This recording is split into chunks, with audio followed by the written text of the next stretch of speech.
The big day is here. He's been dreaming about this moment for months. His brand new Seven has arrived, in bits, but it's arrived. And buried amongst those bits lies an eccentric history. And the brilliance of one man. Add up the total amount of Sevens built in 40 years and you still wouldn't get close to an afternoon's production at Ford. Yet the Lotus 7, or in its later incarnation, the Caterham, is special. You see, Colin Chapman, Lotus's idiosyncratic boss, was a bit of a genius. This was the man who gave us the Elite, Elan, Europa and Esprit, who led Lotus to victories all over the world. And the car that best personifies this man is that original Lotus 7. Chaste, simple and unadorned. Even for 1957 it had no carpets, no doors, no hood and no windows. You bought it as a kit to avoid purchase tax and built it yourself. It had a side-valve Ford engine, vestigial windscreen and mudguards from a motorbike. But to qualify for tax exemption, Lotus weren't allowed to include any instructions. You built it blind.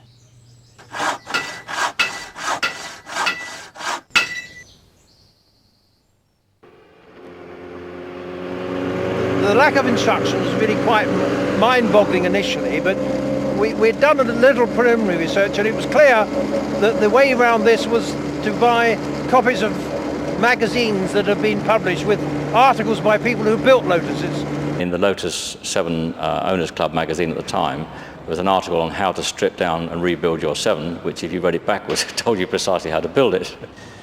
We bought our Lotus 7 in 1958.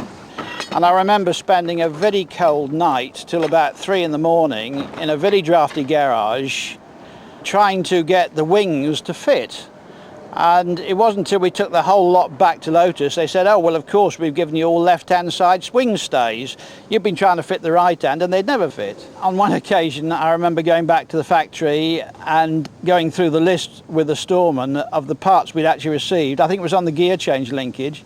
And he said, oh, well, we either gave you the wrong piece, throw it away if we did, I'll get you a new one.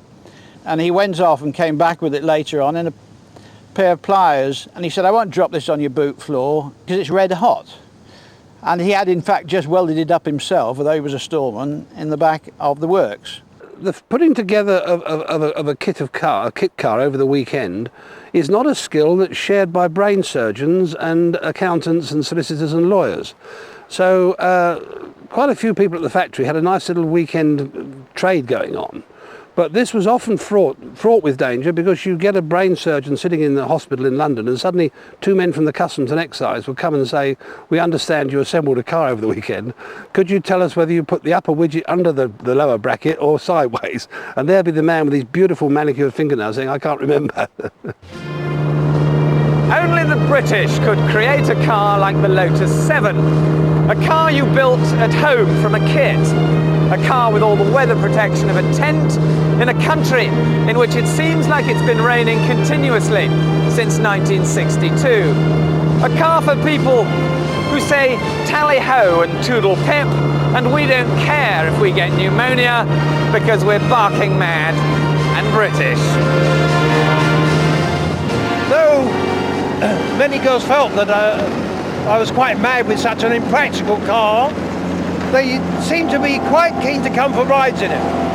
I gave a lift to a girl to a wedding and it rained, and these aero skins, which you can see on the car now, provide no protection for the water along the bonnet, and she got a very wet lap and didn't have much conversation with me during the wedding celebrations, and I'm not sure she spoke to me much after the event. In every age of motoring, there have been people who will sacrifice the ultimate in comfort just for the fun of having a car which responds to your every wish. It goes where you want, it almost becomes a part of you. Had the 7 not been used to finance other projects, it might have disappeared completely. Chapman used it to bankroll the gorgeous Lotus Elite, but even all those enthusiasts buying their boxes of bits couldn't fund the Elite's difficult development. It may have been heart-stoppingly beautiful, but it was infuriatingly unreliable.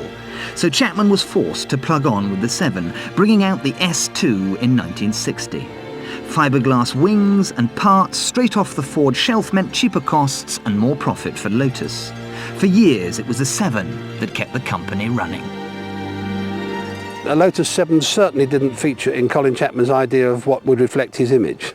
I mean, he drove a Merc an awful lot, you know. The 7 was always in danger of being stopped because Colin Chapman was one of the most creative engineers the motor industry ever known. Lotus had become a household name. On the track, Jim Clark took the World Championship, and on the road, the car that everybody wanted was the new Elan, helped in no small part by Emma Peel and the Avengers. But the little 7 was about to have its day too. In 1965, actor Patrick McGoohan wanted a very unusual car for a very unusual television series, The Prisoner. And in The Prisoner, you were never a name, only a number. So as soon as McGoohan saw the 7, he knew that no other number would do. This distinctive voice came on the phone and said that he wanted one of those little Lotus cars with the pop-up headlamps. So when he said, could we put some metal grills over the headlamps so when they came up it looked a bit sporty, I thought we'll do that to a 7. So we took an Elan and I took a 7 with metal grills over the headlamps down to Boreham Wood, and he came out and saw the 7 and took it for a drive and came back and said, that's great. So we had the Elan really made terrific publicity in the Avengers, and now we had McGoohan being chased by a big white balloon in the 7.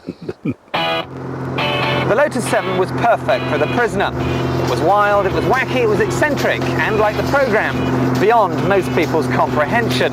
And ironically, the image most people remember of The Prisoner is of McGoohan traipsing around London in this mad little car. Suddenly 7 had become a cult number. For official purposes, everyone has a number. Yours is number 6. I am not a number. Who are you? I am one of the organisers of the Prisoner Appreciation Society. Why do you think the 7 was chosen for The Prisoner? Patrick McGoohan has said to me that it was a car which gave the right rebellious quality for his character. It was a car you could escape in. It looked illegal somehow, even at rest, but it is a legal car, and it's just like no other. How did The Prisoner affect the image of the 7?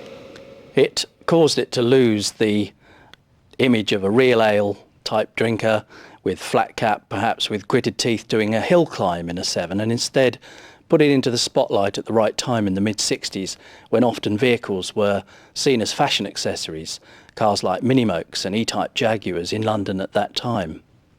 I was actually in the final episode of the Prisoner series. The stuntman couldn't drive very well, and so McGoohan got me to drive the car up outside the house, walk up the steps and put the key to the letterbox. So that was my introduction to filming. KAR 120 and its tax disc moved merrily from car to car to car. And the original, at least 2 of the cars used in the filming were actually sold off in kit form and replaced.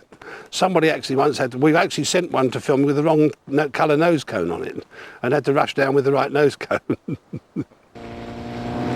In the ratings game, The Prisoner bombed, and the 7 wasn't doing so well either, because Lotus had another party trick up their sleeve, the Europa. The eccentric 7 simply didn't fit into Lotus's new image, so Chapman wound its production down, or at least he tried.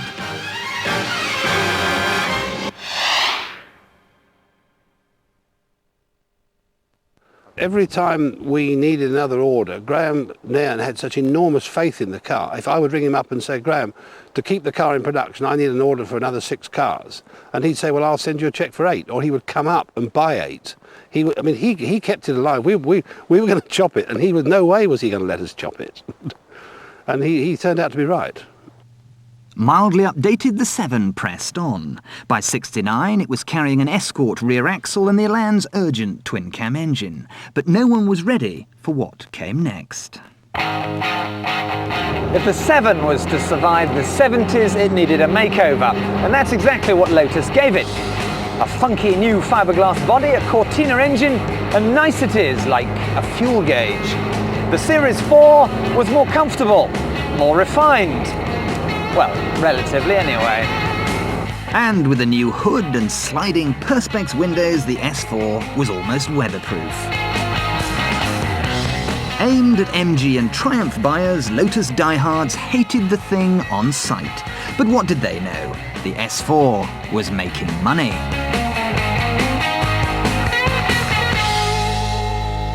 It's just a wonderful little sports car. It goes so quickly. It revs so freely. 1763 cc's, it's Ford cross-flow engine. It can't transport children, it can't transport shopping, and it is completely impractical. And then there's noise.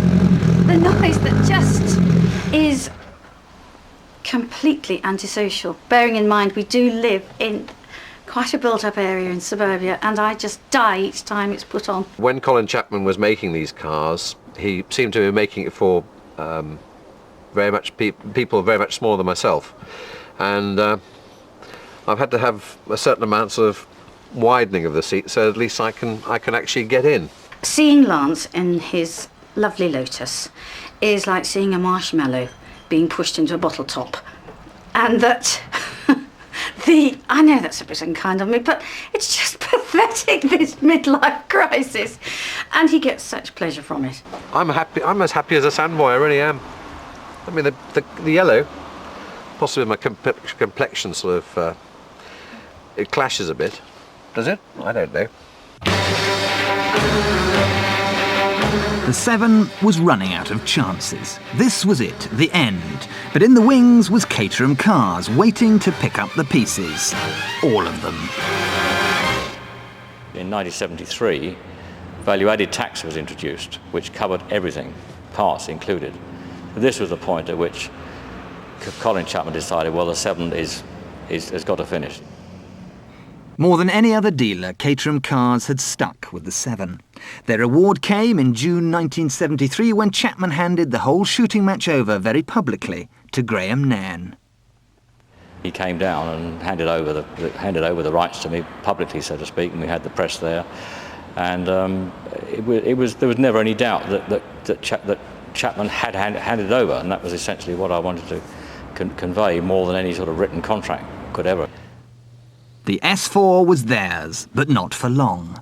Component suppliers more used to dealing with multinationals showed scant interest in Caterham's tiny orders. So they dusted off the blueprints and back came that same familiar old shape. We regard ourselves at Caterham very much as the custodians of a legend that was passed down by Colin Chapman. So the external dimensions of the car, for example, are identical to the original Lotus 7.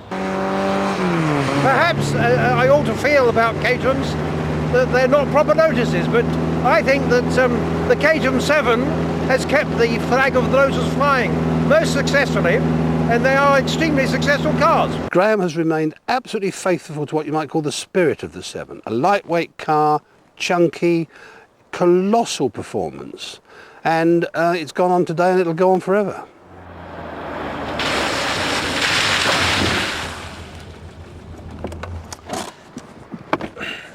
It's quite amazing to think that Caterham saw a future in a car that made a virtue out of being uncomfortable, noisy, and very, very damp.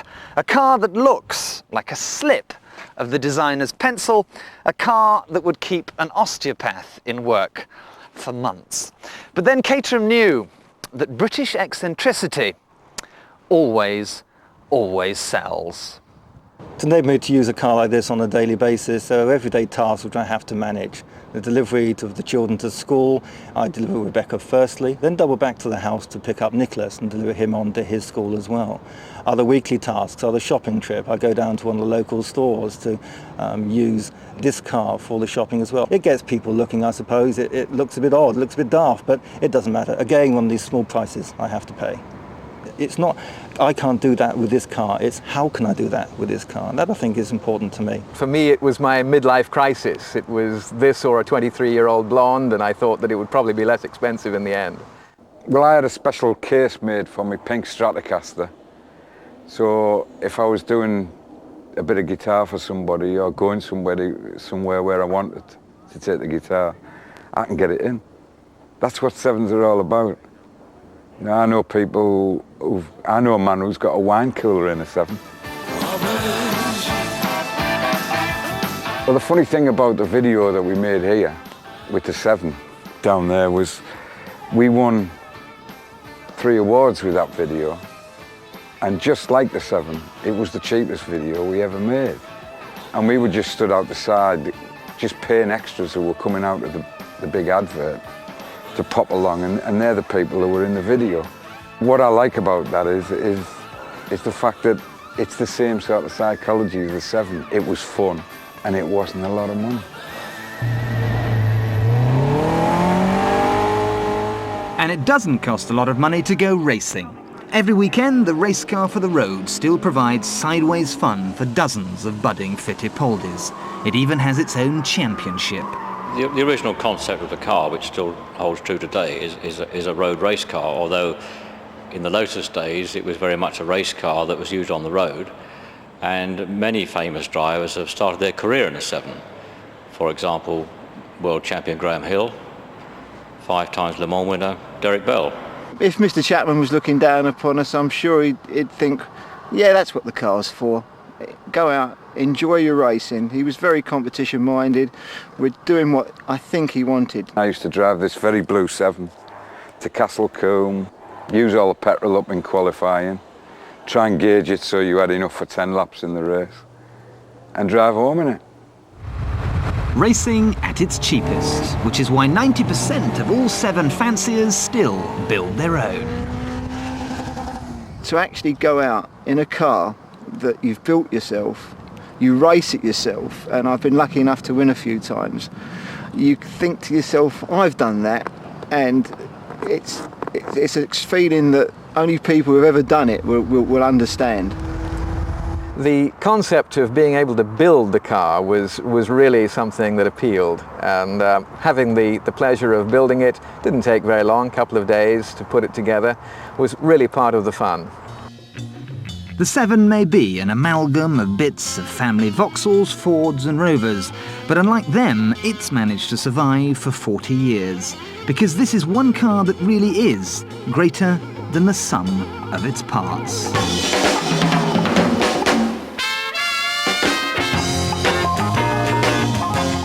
A status symbol in the Soviet Union, but considered by some a bit of a joke over here. Find out what car's the star next week here on BBC Two, earlier time, 7:30.